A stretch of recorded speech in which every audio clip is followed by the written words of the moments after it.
ഇന്ന് നമ്മുടെ social media പ്ലാറ്റ്ഫോമുകളായിട്ടുള്ള ഇൻസ്റ്റഗ്രാമിലായാലും യൂട്യൂബിലായാലും ഫേസ്ബുക്കിലായാലും ഇനി ഈവൻ നമ്മൾ ഗൂഗിളിൽ പോലും പലപ്പോഴും പരസ്യങ്ങളായിട്ട് കാണുന്ന ഒന്നാണ് കൊളാജൻ. അതായത് ഇന്ന് ഒട്ടനവധി കൊളാജൻ സപ്ലിമെന്റുകൾ നമ്മുടെ നാട്ടിൽ വാങ്ങാനായിട്ട് കിട്ടുന്നുണ്ട്.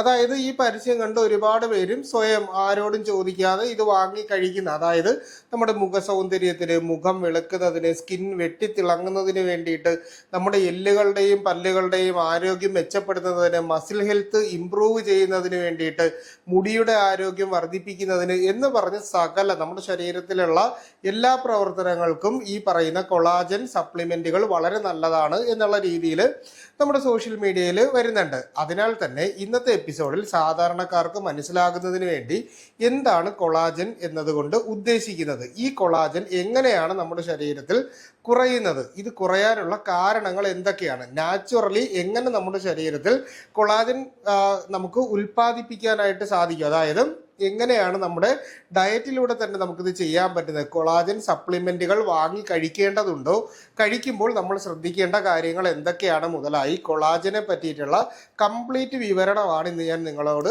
ഷെയർ ചെയ്യുന്നത്. നിങ്ങൾക്ക് ഈ പറയുന്ന കാര്യങ്ങൾ മനസ്സിലാക്കിയാൽ ഇതിനെപ്പറ്റി നല്ലൊരു ധാരണ ലഭിക്കുന്നതാണ്. അപ്പോൾ ആദ്യം തന്നെ നമുക്ക് കൊളാജൻ എന്ന് പറയുന്ന വാക്ക് കൊണ്ട് എന്താണ് ഉദ്ദേശിക്കുന്നത്, അല്ലെങ്കിൽ ഇത് എന്താണ് നമ്മുടെ ബോഡിയിൽ ചെയ്യുന്നതെന്ന് നോക്കാം. അതായത് നമ്മുടെ ശരീരത്തിന് ആവശ്യമായ ഹെൽത്തി ആയിട്ടുള്ള ഒരു പ്രോട്ടീൻ ഗ്ലൂ, അതായത് ഒരു പ്രോട്ടീൻ നിർമ്മിതമായ ഒരു പശ പോലെ ഉള്ള ഒരു വസ്തുവാണ് ഈ പറയുന്ന കൊളാജൻ എന്ന് നമുക്ക് വേണമെങ്കിൽ വിശേഷിപ്പിക്കാൻ പറ്റും. കാരണം നമ്മുടെ ശരീരത്തിലെ ഓരോ സെല്ലുകളെയും, നമ്മുടെ എല്ലുകളെ ആയാലും, അതുപോലെ തന്നെ നമ്മുടെ രക്തക്കുഴലുകളെ, നമ്മുടെ മസിൽസിനെ, അതുപോലെ തന്നെ നമ്മുടെ ടെൻഡനുകൾ, ലിഗമെന്റുകൾ തുടങ്ങി എല്ലാ ഭാഗങ്ങളെയും ചേർത്ത് നിർത്തുന്ന, അതായത് നമ്മളിപ്പോൾ ഒരു കയർ എടുത്തു കഴിഞ്ഞാൽ ആ കയറിൻ്റെ അകത്ത് നമുക്ക് ഒരുപാട് പിരികൾ കാണും. അപ്പോൾ ആ രീതിയിലുള്ള ഓരോ നൂലുകൾ പോലെ നമുക്ക് കാണാൻ പറ്റുന്ന ഈ കൊളാജൻ ഫൈബേഴ്സ് ഉപയോഗിച്ചുകൊണ്ടാണ്, അല്ലെങ്കിൽ ഈ കൊളാജൻ ഫൈബേഴ്സ് പശ പോലെ ഒട്ടിപ്പിടിച്ച് ഇരിക്കുന്നത് കൊണ്ടാണ് നമ്മുടെ ശരീരത്തിന് ഇത്രയും കെട്ടുറപ്പ് കിട്ടുന്നത്. പക്ഷേ ഈ പറയുന്ന ഒരു ഫംഗ്ഷൻ നടത്തുന്നതിന് വേണ്ടിയിട്ടുള്ള ഒരു പ്രോട്ടീൻ ചെയിനാണ് എന്ന് നമുക്കിതിനെ വിശേഷിപ്പിക്കാം. അപ്പോൾ ഈ ഒരു പ്രവർത്തനം നമ്മുടെ ബോഡിയിൽ പ്രോപ്പറായിട്ട് നടക്കുന്നതിന് വേണ്ടി കൊളാജൻ സഹായിക്കുന്നുണ്ട്.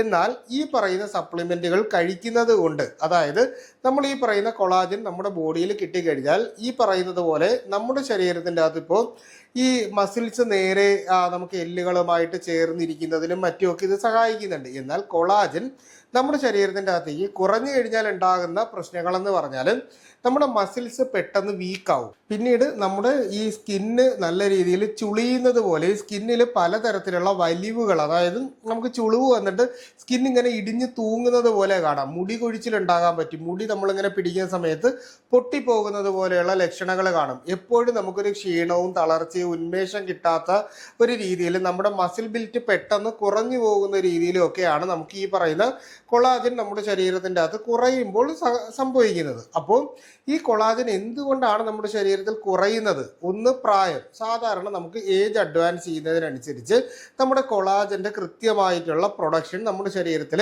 പതിയെ പതിയെ കുറഞ്ഞു വരുന്ന ഒരു പ്രവണത കാണാറുണ്ട്. രണ്ടാമതായിട്ട് പുകവലിയും മദ്യപാനവും ലഹരി വസ്തുക്കളുടെ അമിതമായിട്ടുള്ള ഉപയോഗവും ചെയ്യുന്ന ആളുകളുടെ, അതായത് ഇത്തരം കാര്യങ്ങളിലേക്ക് കൂടുതലായിട്ട് ശ്രദ്ധ കേന്ദ്രീകരിക്കുന്നവരുടെ ശരീരത്തിൽ കൊളാജൻ ഫൈബേഴ്സ് പെട്ടെന്ന് തന്നെ കൊളാപ്സ് ചെയ്ത് പോകാനുള്ള ഒരു സാധ്യത ഉണ്ട്. അടുത്തതായിട്ട് സൂര്യപ്രകാശം കൂടുതലായി, അതായത് നല്ല ചുട്ടുകൊള്ളുന്ന വെയിൽ അമിതമായിട്ട് കൊള്ളുന്ന ആളുകളിൽ ശരീരത്തിലേക്ക് UV ലൈറ്റിന്റെ അമിതമായ പ്രവാഹം ഉണ്ടാകുമ്പോൾ നമ്മുടെ കൊളാജൻ ഫൈബേഴ്സ് നശിച്ചു പോകുന്നതിനുള്ള ഒരു കാരണമായിട്ട് മാറാറുണ്ട്. അമിതമായിട്ടുള്ള മധുരം കഴിക്കുന്നത് കൊണ്ടും അമിതമായിട്ടുള്ള ഉപ്പും പുളിയും കഴിക്കുന്നത് കൊണ്ടും പലപ്പോഴും കൊളാജന്റെ പ്രൊഡക്ഷൻ നമ്മുടെ ശരീരത്തിൽ കുറയാനുള്ള ഒരു സാധ്യത വർദ്ധിച്ചു വരുന്നുണ്ട്.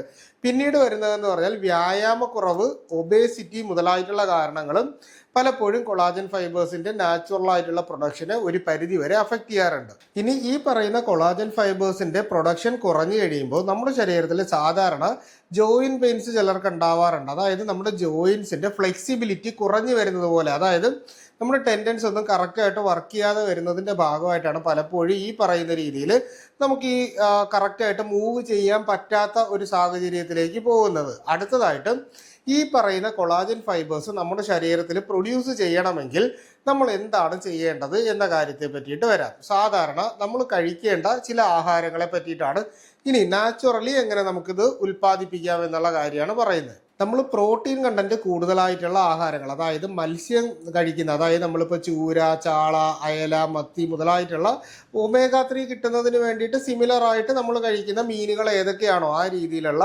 മീനുകൾ കഴിക്കുന്നതും, ചിക്കൻ കഴിക്കുന്നതും, ബീഫ് കഴിക്കുന്നതും, മട്ടൺ കഴിക്കുന്നതും, അതായത് നമുക്ക് കിട്ടുന്ന മാംസാഹാരങ്ങളിൽ പ്രോട്ടീൻ കൂടുതലായിട്ടുള്ളത് കൊണ്ട് ഇത് കഴിക്കാം. അതുപോലെ തന്നെ നമുക്ക് സൂപ്പുകൾ ഉണ്ടാക്കിയിട്ട്, അതായത് നമുക്ക് ചിക്കൻ പോലെയുള്ള ഏതാണോ നമുക്ക് കിട്ടുന്ന മാംസാഹാരം, മട്ടൻ സൂപ്പൊക്കെ ഉണ്ടാക്കില്ല. അപ്പോൾ ഇത്തരത്തിലുള്ള സൂപ്പുകൾ നമ്മൾ പതിവായിട്ട് കഴിക്കുന്നതോ ആഴ്ചയിൽ 2-3 ദിവസം കഴിക്കുന്നതും ഒക്കെ തന്നെ നമ്മുടെ ശരീരത്തിലെ കൊളാജന്റെ പ്രൊഡക്ഷൻ കുറച്ചുകൂടി നല്ല രീതിയിലാക്കുന്നതാണ്. ഇനി നമുക്ക് അതായത് മാംസവും ഈ മീനുകളും അല്ലാതെ നമ്മൾ കഴിക്കേണ്ടത് പാലും പാലിൻ്റെ മൂല്യവർദ്ധിത ഉൽപ്പന്നങ്ങളായിട്ടുള്ള നെയ്യ്, വെണ്ണ, ചീസ് മുതലായിട്ടുള്ള ഏത് തരത്തിലുള്ള, ഇപ്പോൾ പനീർ കഴിക്കുന്നത്, അപ്പോൾ ഇങ്ങനെയുള്ള ഏത് ഉൽപ്പന്നം കഴിക്കുന്നതും നല്ലതാണ്.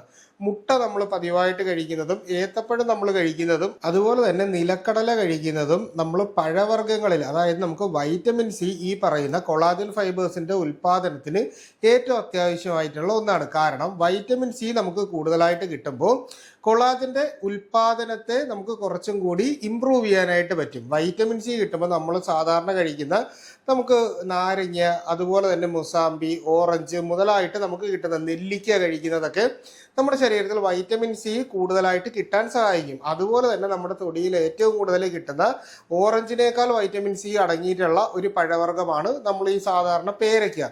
അപ്പോൾ പേരയ്ക്ക് നമ്മൾ പതിവായിട്ട് കഴിക്കുന്നതൊക്കെ നമ്മുടെ ശരീരത്തിൻ്റെ അകത്ത് കൊളാജൻ ഫൈബേഴ്സ് ഉൽപ്പാദിപ്പിക്കുന്നതിന് വളരെ നല്ലതായിട്ട് ഈ വൈറ്റമിൻ സി നമുക്ക് കിട്ടും. അടുത്തതായിട്ട് വേണ്ട ഒരു പ്രധാനപ്പെട്ട കാര്യം എന്ന് പറഞ്ഞാൽ സിങ്ക്, മഗ്നീഷ്യം, കോപ്പർ, അയൺ ഈ പറയുന്ന രീതിയിലുള്ള ഈ മിനറൽസ് നമ്മുടെ ശരീരത്തിൻ്റെ അകത്ത് കൃത്യമായിട്ട് സപ്ലൈ കിട്ടുന്നുണ്ട് എങ്കിൽ കൊളാജൻ ഫൈബേഴ്സിൻ്റെ പ്രൊഡക്ഷന് വളരെ നല്ലതാണ്.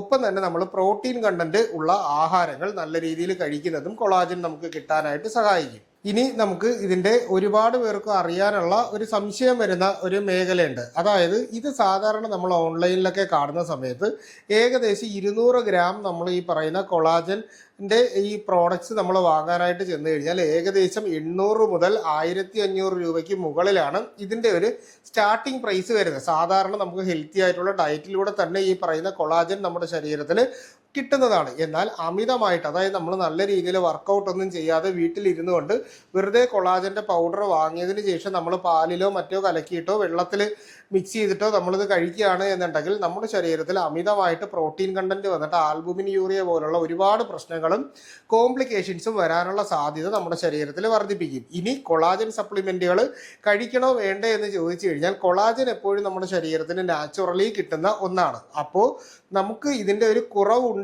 എന്ന് നിങ്ങൾക്ക് തോന്നിയിട്ടല്ല നമ്മളിത് വാങ്ങി കഴിക്കാനുള്ള. സാധാരണ നമ്മൾ ഈ പറയുന്ന രോഗങ്ങളുമായി ഒരു ഹോസ്പിറ്റലിൽ ചെല്ലുമ്പോൾ ഒരു ഡോക്ടറെ കണ്ട് ഡോക്ടറാണ് പറയുന്നത് നിങ്ങളുടെ ശരീരത്തിൽ കൊളാജൻ്റെ ഒരു കുറവുണ്ട്, അപ്പോൾ അതുകൊണ്ട് നിങ്ങൾ കൊളാജൻ അടങ്ങിയിട്ടുള്ള ഭക്ഷണങ്ങൾ കഴിക്കുകയോ അല്ലെങ്കിൽ ഇത്തരത്തിലുള്ള സപ്ലിമെൻറ്റുകൾ കഴിക്കേണ്ടതോ ആവശ്യമുണ്ട് എന്ന് പറഞ്ഞു കഴിഞ്ഞാൽ മാത്രമാണ് നമ്മൾ ഈ പറയുന്ന കൊളാജൻ വാങ്ങിയിട്ട് കഴിക്കേണ്ടത്. ഇതൊരിക്കലും ഒരു മാജിക്കൽ റെമഡി എന്നുള്ള നിലയിൽ നിങ്ങൾ വാങ്ങി കഴിക്കരുത്. അതായത് നമ്മളിത് കഴിച്ചു കഴിഞ്ഞാൽ ഉടൻ തന്നെ നമ്മുടെ മുഖം വെളുത്ത് തുടുക്കും, അല്ലെങ്കിൽ മുടി നമുക്ക് ഒരുപാട് വളരും, അല്ലെങ്കിൽ നമ്മുടെ എല്ലുകളുടെയും പല്ലുകളുടെയും ആരോഗ്യം മെച്ചപ്പെട്ടിട്ട് നമ്മുടെ ഈ കാലിൻ്റെ വേദനയും മുട്ടുവേദനയും എല്ലാം ഒറ്റ ദിവസം കൊണ്ട് മാറും എന്നുള്ള ഒരു തെറ്റിദ്ധാരണയോട് പോയി നിങ്ങൾ വാങ്ങിക്കഴിഞ്ഞാൽ യാതൊരു ഗുണവും നിങ്ങൾക്ക് കിട്ടത്തില്ല. ഇത് എപ്പോഴെങ്കിലും നമ്മുടെ ബോഡിയിൽ ആവശ്യമുണ്ട് എന്ന് ഒരു ഡോക്ടറുടെ നിർദ്ദേശപ്രകാരം മാത്രം വാങ്ങി ഉപയോഗിക്കേണ്ട ഒന്നാണ്. ഒരിക്കലും പരസ്യങ്ങൾ കണ്ട് ഒരു മാജിക്കൽ റെമഡിയായി വാങ്ങി ഉപയോഗിച്ചാൽ അതിനുള്ള പ്രത്യേകിച്ച് റിസൾട്ടുകളൊന്നും കിട്ടില്ല എന്ന് പറഞ്ഞുകൊണ്ട് ഇന്നത്തെ എപ്പിസോഡ് ഞാൻ നിർത്തുകയാണ്. അപ്പോൾ ഇത്തരത്തിലുള്ള പുതിയ പുതിയ കാര്യങ്ങൾ അറിയുന്നതിന് വേണ്ടിയിട്ട്